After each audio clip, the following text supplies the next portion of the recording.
Welcome to the Strong for Performance podcast, where we give coaches and consultants practical ideas for taking you to the next level in your business and in your life. I'm your host, Meredith Bell. I interview experts who've walked in your shoes and offer real-world experience that you can apply to your own journey.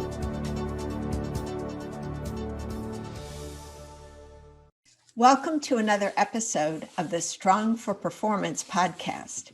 I'm your host, Meredith Bell, and today I am so excited to bring on as a guest my good friend and colleague and former coach, Jim Palmer. Jim, welcome to my show. Hey, Meredith. I'm thrilled that you have this show and it's video and we can see you and communicate. Yes, it's wonderful. And Jim, I'm going to do your formal introduction, but I just want to let my audience know Jim was one of my mentors in business. I was in his, really back then it was kind of new, wasn't it? A virtual coaching program. You were one of the original founding members of the Dream Business Mastermind. Exactly. And it was so great to be a part of that for such a long time.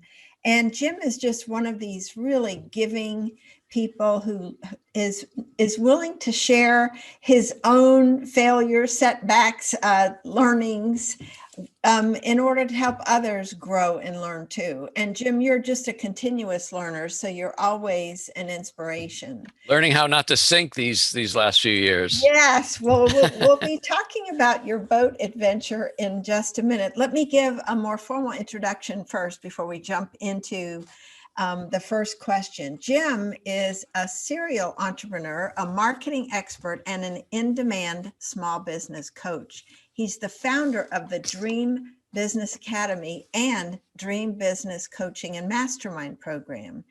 And Jim has had experience doing videos way before most people ever thought about it. He faithfully did a video every week, and he also is a podcaster. And so his shows have been watched or heard by thousands of entrepreneurs and small business owners over the last, at least 10 years. He's 2009 when that little flip camera came out. That's when I started. I remember that. And he's also written 7 books. I have 4 of them right here, and we're going to be talking. Here's another one. They're all around marketing and business strategies. And he has started and grown multiple 6-figure businesses. Now, here's the interesting thing that is unique about Jim as a guest. For 30 years, Jim and his wife, Stephanie, were practical and predictable. They lived in suburban Philadelphia where they raised 4 children. And then after the children all were grown and had left home, in 2016, they made a major change that most of us can only imagine. Some of us can't even imagine doing it. They sold their house and decided they were going to live on their boat full time. And now 4 years later, they are still doing that from his... That's a picture of my boat, by the way, on my latest book. Yeah, thank you. Well, from his floating home today, Captain Jim teaches entrepreneurs and small business owners how to create their dream business so they too can live their dream lifestyle. I love that, Jim, that you are really living your dream. So first, you've got to just tell us more about how you made that shift from being predictable to adventurous. And besides that, keep this question in mind too. Okay. How has that changed you and the way you approach your business and life over these last 4 years? Well, Meredith, it's really interesting. I'll sort of circle into the second question because when I wrote Decide, this was my 6th book. And when you and I used to get on the video calls, I would have in my home office 3 books here and 3 books here behind me. And then when we moved on the boat, something was stirred up inside about going on an adventure, taking risk, which we certainly do have to take risk going out in the ocean. First, I've only been on a ferry going to Martha's Vineyard when I was 10 years old. Then other than that, we're driving this boat out of the ocean. And, but it seems like I was blessed with some success in business. And then I sort of got into the groove and got comfortable. It didn't feel like it at the time, but you doing well, let's just go. And then Stephanie, she was put in a pretty high stress job, and she decided she wanted to leave that job. Now, me being a small business coach, I can work anywhere that I have a good internet connection. So she said, I want to go on a big adventure. She came home from work one day and said, I want to go on a big adventure. And we looked at different things. Are we going to go live on an island for a year, then come back? Or we didn't know what to do, but we had purchased a 30-foot boat 3 years earlier, and we loved it. We fell in love with the boating lifestyle. We were there every weekend. And she said, well, what if we live on a boat? I said, well, we'll need a bigger boat. And so we sold the house. We sold the 30-foot boat, and we bought this boat, which is 50 feet. And we set off on a 1-year adventure that 3 months in, we knew would not be a 1-year adventure. We just love it so much. And we travel up and down the coast. We have plans to do what's called the Great Loop, where you can circumnavigate the entire eastern part of the United States. It takes a year to do that. But every time we go out and do something, from planning routes to pulling into a very tight marina with wind and currents and a lot of people watching, it just raises your heart rate unbelievably quickly, right? But it feels like we're taking risk again, because there's no safe way. I mean, you can be safe, but there's no way to predict everything that can and will go wrong. Mm-hmm. And so I decided I need to write this book, Just Say Yes, because it really mirrors business in life. Life is not supposed to be straight down the middle, predictable and reliable, right? Like we talked about. So it really reinvigorated my entrepreneurial spirit. Even when I thought, I'm in a good place now, we'll just ride this out for a few more years. I'm 62, but have no desire to sit down and do nothing. But it wasn't like I was in peak building mode like I was 10 or 15 years ago. But it reinvigorated my spirit to take risk and to just say yes. And by the way, the title came from I was reading a book from somebody who had sold their house and lived on a boat. Turns out a lot of people do this. And he was an entrepreneur. He was a musician and a writer. And he said something in the end of his book. He said, so many people dream of the romantic lifestyle, living on a boat with sunsets and sunrises. Believe me, there's a lot more to it than sunrises and cocktails.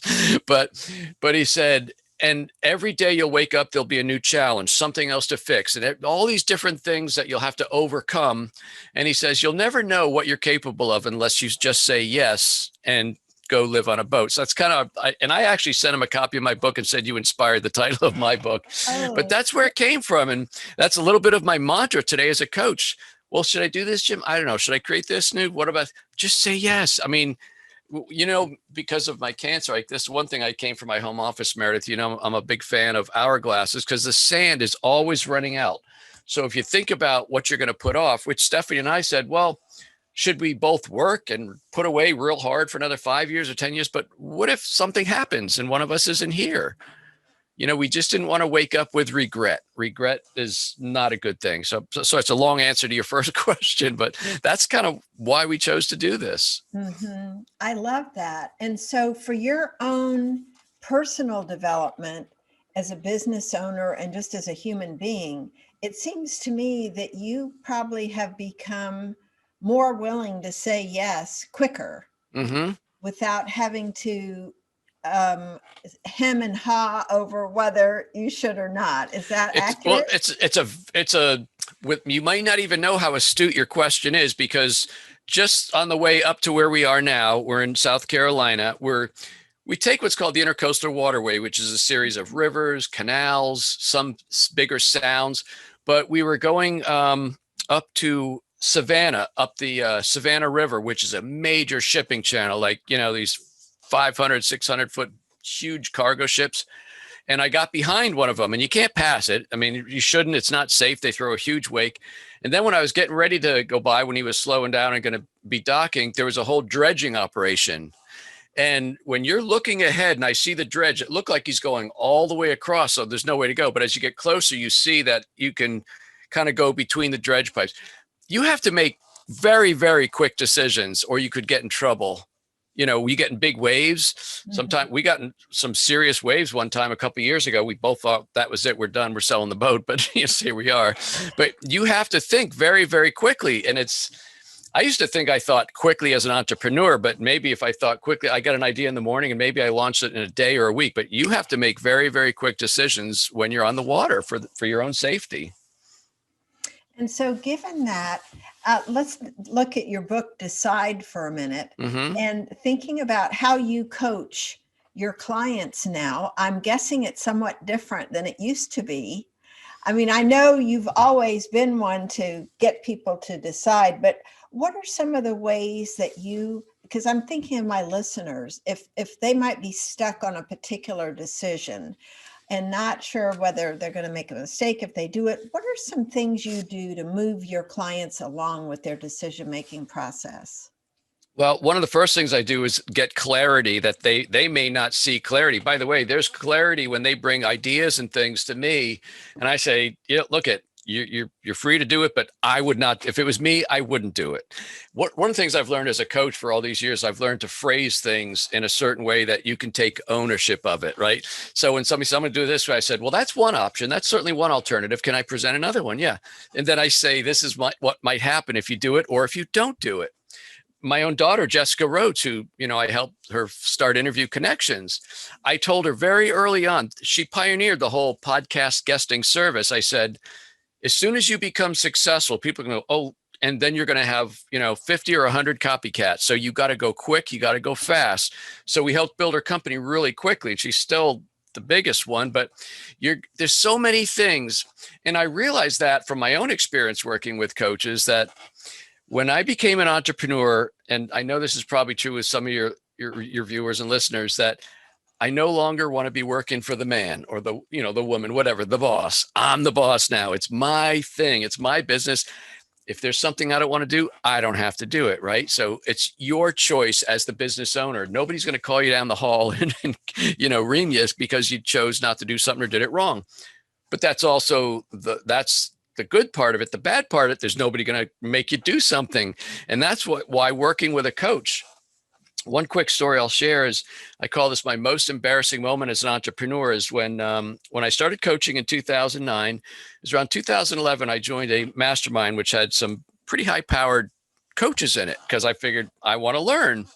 But when you go into a mastermind group, I don't know if anybody's ever had this feeling, but you feel like you're not the smartest one in the room, right? You're the least accomplished. Oh, sure, Jim, you're the only one, right?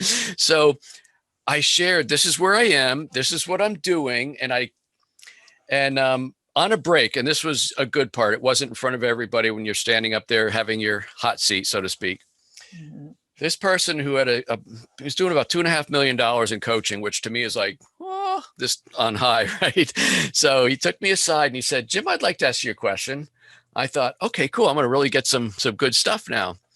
And he says, I'm aware of what you're doing to grow your coaching business. I know you'd like to have a big business, kind of like perhaps me or some of the other people in the room. So I'm aware of what you're doing, but let me ask you a question. I'm also aware, Jim, of what you're not doing. And the question I'd like to know is, how do you feel that you're entitled to achieve the same level of success, but you're not willing to do these things over here that everybody in this room has done? How does that work for you? And I know I turned beet red, Meredith. It was really horrible, but it was one of the greatest gifts I've ever received as an entrepreneur. And I sort of carry some of that. I don't know if we've ever had a conversation like that, but people in my group have nicknamed it Jim's Tough Love, where if I have to get really clear with you because somebody got very clear with me.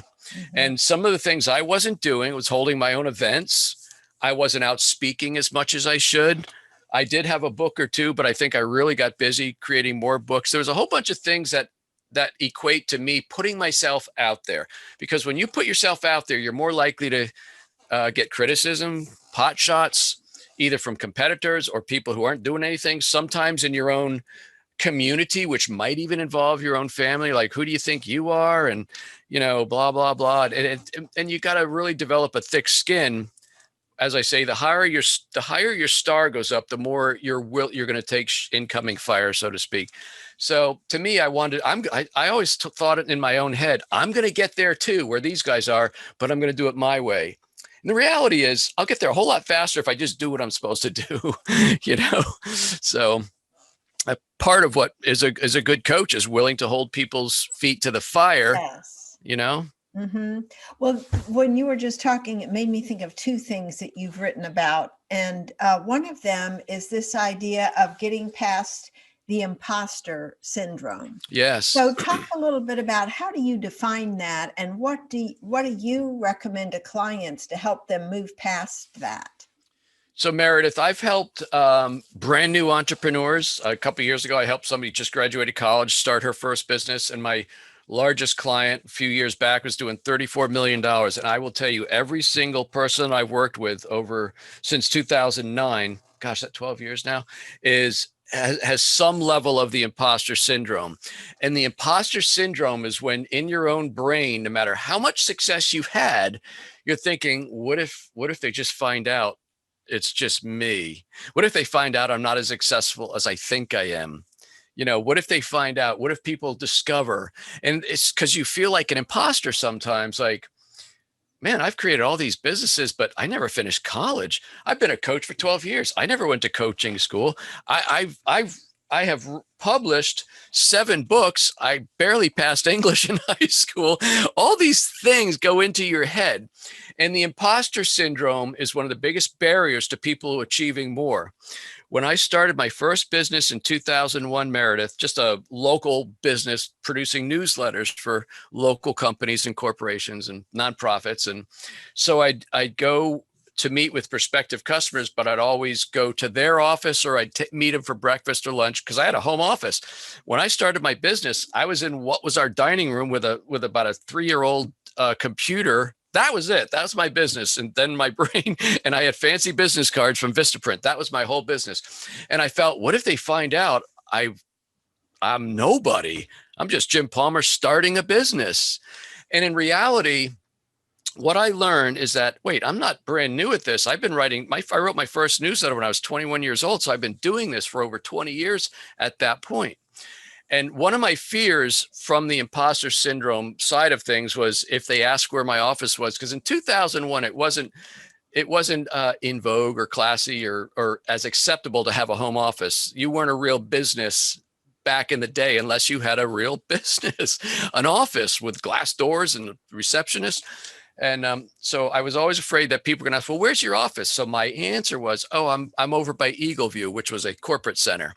Oh, are you on Eagle View Boulevard? No, I'm off of Township Line Road.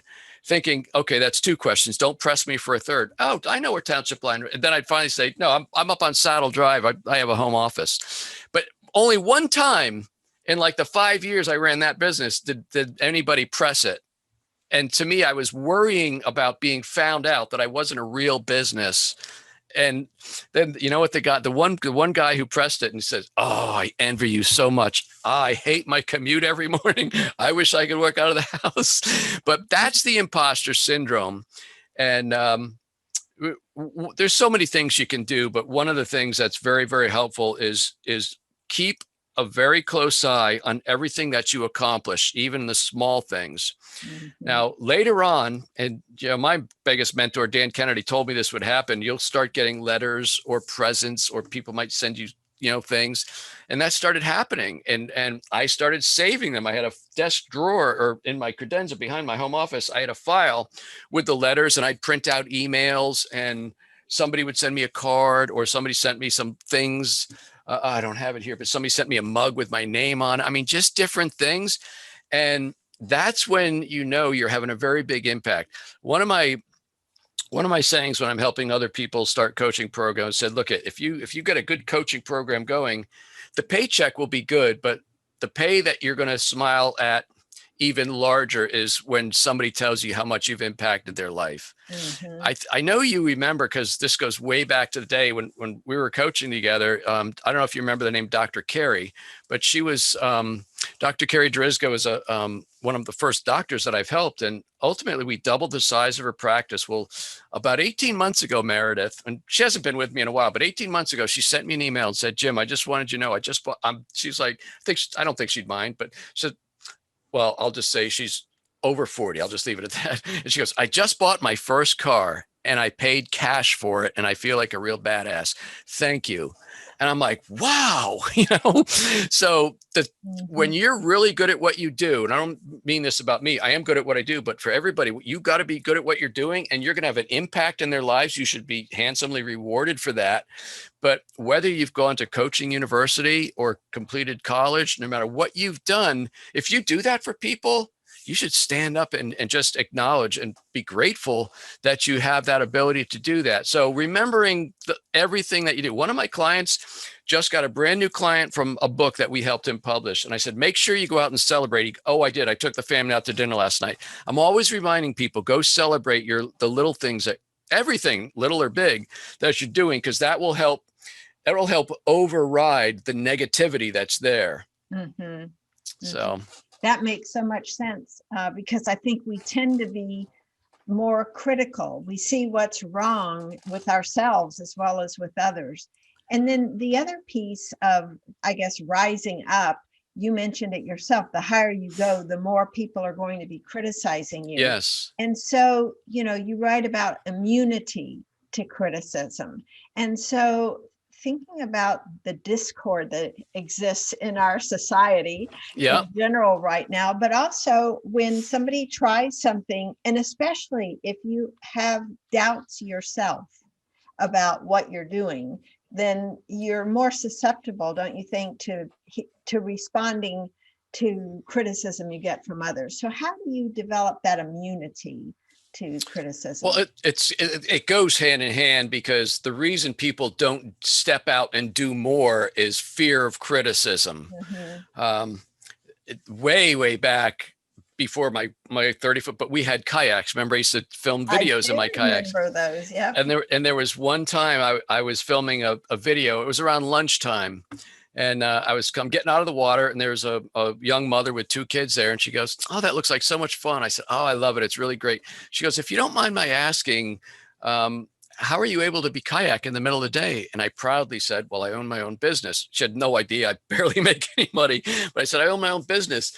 And she goes, "Oh, it must be nice." And I said, "Well, it is." And then as I'm walking to my car with my kayak, I said, "Yeah, I can choose whatever 18 hours in the day I want to work, because I guarantee I'll be working when you're sleeping in my head." Now, it's a little bit of a silly story, but in reality, some of the things that are said and you take internally that could hurt you aren't meant to hurt you. They're innocent observations, right? Then there are people who want to take shots at you. I forget who said it, but if you want to have the tallest building in New York, you can either build it or you tear everybody else down. I much prefer to just go do my own thing. The third thing about being immune to criticism is coming to realize, and I think this is a little part of my faith life, is that people that often criticize and take shots at others really have low self-esteem. And that's one of the ways they help themselves feel better. So if you just remember that, and almost, I don't know if pity's the right word, but just pray for them. Boy, I hope your life gets better where you don't have to sit here, ruining somebody else's life. Not that I would respond that way, but, and the fourth thing I'll say, I think, is I don't let it get to me. In fact, I just delete it. I don't even, because I'm not, first of all, I'm not being paid. I don't have time to go try and help other people. I have no idea who they are. When I was doing those videos, Meredith, back in the day, every time I launched a weekly video produced, not like we're doing here or on Facebook Live, these were like little produced videos and I'd edit them. I was getting like 1,000 views a week at the high point. And I would have people like, if you remember my first rescue dog, Toby, the little Beagle Basset. Well, of course, I'd always use the opportunity when I was either walking with him, I'd have my selfie stick and my camera out there and I'd shoot video. And the guy says, "I don't think it's right that you use your dog as a prop." I mean, he didn't say they're people too. I forget what he said, and he says, "By the way, Jim, when you bend down and say, 'Oh, come on, Toby,' you're taking your eye off the camera. And that means you're taking your eye off me. I think that's very he just read me the riot act with all this stuff." Right. And first I started fuming, like, what the hell? I'm going to hit reply and say, "Who do you think you are?" Anyway, I just deleted it, because it has to be water off a duck's back. It's the only way you can get through it. Dan Kennedy had another way of saying, he says, if I'm the only people whose opinions that really count are those of your paying clients, right? And when you're a good marketer, I was doing an interview actually just a couple hours ago, and I said, when you're a good marketer, two things are going to happen. You put out some information, some content, video, podcast, book, interview, whatever, you're going to tend to attract some people, but you'll repel some people. What I figured out, and you've heard this expression so my whole life, I know you've heard it, the truth shall set you free. If you just be your authentic self, you never have to remember, wait, what role am I playing now? Who am I talking to? What story I've told? Just be your authentic self. And believe me, there's plenty of people that don't want to do business with me because they think I'm too loosey-goosey. I pretty much wear a t-shirt. I put on a collared shirt for you, Meredith, but there's people who just think I'm too off the cuff and things like that. And so it's okay. I'm not meant to do business with everybody. As I tell people, especially if you're starting, if you had 20 or 30 clients paying you, X number of dollars, you can make a very nice living. You don't need thousands of people to make a nice business. So just focus on being yourself, bringing the gifts that you have to market and serving clients and doing it in a great way, provide a lot of value, and then be rewarded for doing that. And when the incoming fire comes in terms of criticism, let it go. Just delete it and let it go. Mm-hmm. That's such good advice, because you can spend so much energy rerunning things that somebody said and feeling offended and all these things that don't serve you at all. And they've gone on their merry way and haven't given it a second thought probably. Yeah. Can I share one more quick story with you? Sure. So when I wrote, one of the reasons I hesitated writing books and then going out speaking, well, I was definitely afraid of public speaking. I almost didn't graduate high school, seriously, because I wouldn't get up in front of history class and read chapters. But I fixed that. You've seen me speak, right? So, but one of the things that I didn't want to write books was I figured I'm no author. I don't know how to write a book. I don't want to put my name on the cover of a book, have people go, what a boob. He doesn't even understand, T-O and not T-O-O, whatever. Well, it turns out you can hire editors. And I've worked with a very good editor to make my thoughts and my views on business and marketing sound like I'm intelligent. So it's like that's how I praise her. But when I wrote my first book, and it was called The Magic of Newsletter Marketing. And I put it out there. And one of the fears I had was, I know there's a mistake in here. And I proofread that thing 50 times. Then I went to, I think it was the very first Glazer Kennedy event, and Bill Glazer was working on his book, Outrageous Advertising, I think was the name of it. And he says, you know what? I know this book has mistakes in it. You can probably pick out a few grammar misspellings, but you know what the difference between me and you? And he's like talking to about 1,000 people. My book's making me money, and your book is still in your word processor waiting until it's perfect. And I swear, I thought, oh God, is he looking at me in a room of 1,000 people? And I published my book. I pushed go. So I wrote it in about 12 months. It took me 6 months to get the courage to put it out there. And 1 month went by, 2 months went by, we're selling them. People are saying, oh, it's good. Now I understand what kind of content to put in. And then I got an email one fateful day. Hey, Jim, I just thought you'd like to know on page 117, you have a dangling participle. Meredith, I have no clue what a dangling participle is to this day, but it shook me to my core, right? Because it was 2009. I'm still like, I'm not the badge of courage you see today, right? So I'm like, oh my God, I knew it. I knew this was going to go badly. And so I hit reply and I said, I don't know, Dear Sam, thank you for letting me know. I'm going to alert my publishing team. We'll have that fixed on the next printing. Sounding like a big shot, right? And then the little voice in my head said, oh, add this. And I said, comma, but what did you think of the book other than that? And I sent the reply.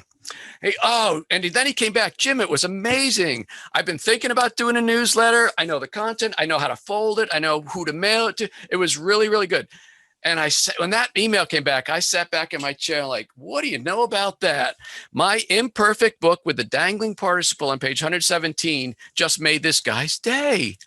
And every book that I've written was faster. In fact, the last 4 books were written and published in less than 60 days. Mm-hmm.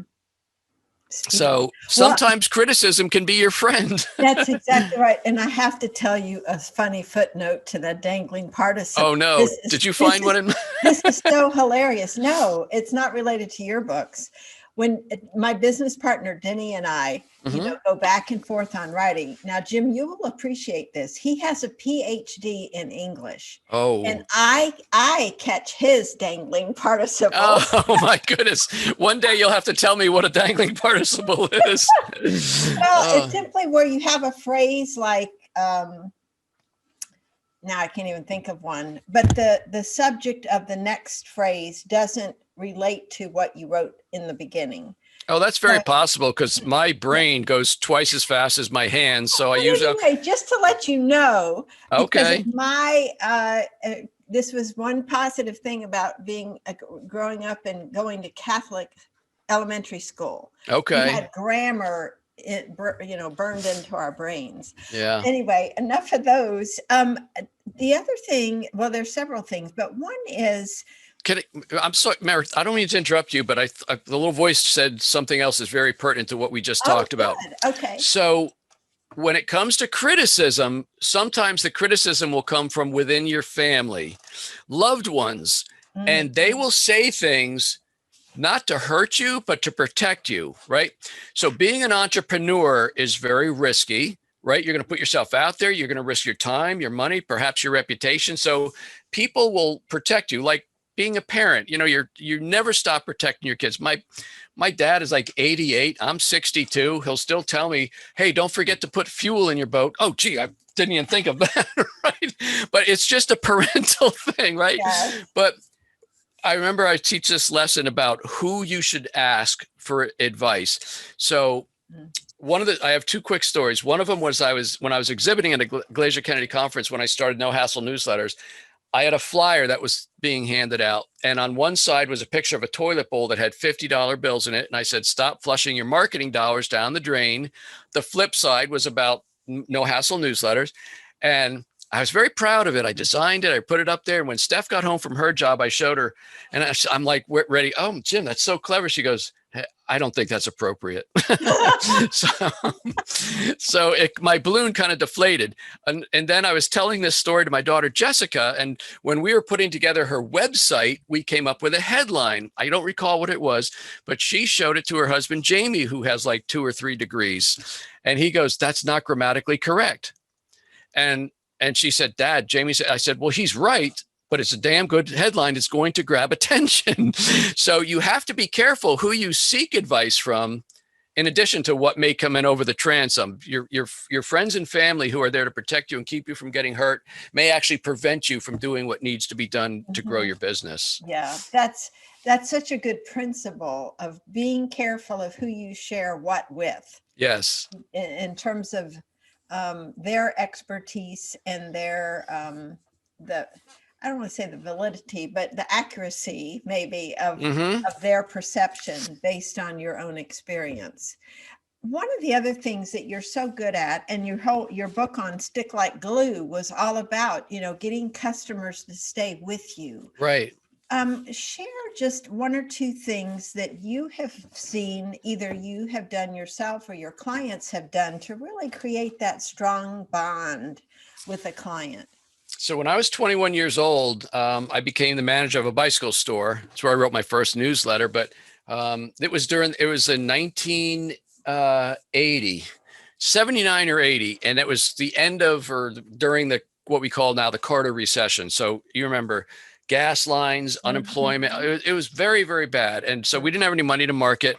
And I thought, back in the day, we had a mailing list, which was on these cards, which had like reverse ink or something. This was pre-computer. And I said, wow, I've got like 1,200 names and addresses of people that have bought from this store. What if I send them something, invite them back in the store? So I created a newsletter, right? And then I mailed it out. So it wasn't that much money. I did it on a typewriter. It was hopeless. I didn't really appreciate that I should have it today. So I have no idea where it is, but it was a 2-page black and white newsletter that I created on a typewriter.